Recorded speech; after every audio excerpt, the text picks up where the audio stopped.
Assalamualaikum warahmatullahi wabarakatuh.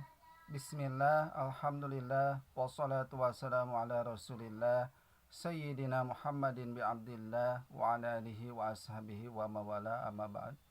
Hadirin kaum muslimin rahimakumullah. Alladhi yalzamu fihi niyatul imamati arba'un. Ari perkara anu wajib dina eta perkara niat jadi imam eta ya opat. Naon diantarana al jum'atu nu kahiji salat Jumat. Maka dina salat Jumat eta kudu aya imam.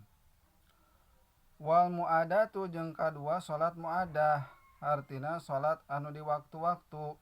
Contohna seperti salat Idul Fitri, salat Idul Adha, ta eta wajib kudu aya imam. Wal mangzuratu jeung katilu nyaeta salat anu dinadarkeun, jam'ata dinadarkeun berjamaah. Artina diumumkeun berjamaah seperti arek salat mentah hujan atawa salat gerhana istisqa misalna tah. Maka eta wajib kudu aya imam, kudu diberjamaahkeun. Wal mutaqaddimatu fil matori jeung jama dina jama takdim. Misalna baberangkatan jauh komo kari-kari fil matori dina waktu hujan. Maka eta dina berjamaah eta kudu aya imam, kudu diberjamaahkeun.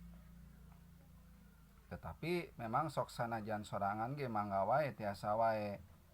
Gitu. Tapi utamaan keneh diberjamaahkeun lamun rombongan teh mah, lamun seueuran teh mah. Wallahu alam bisawab.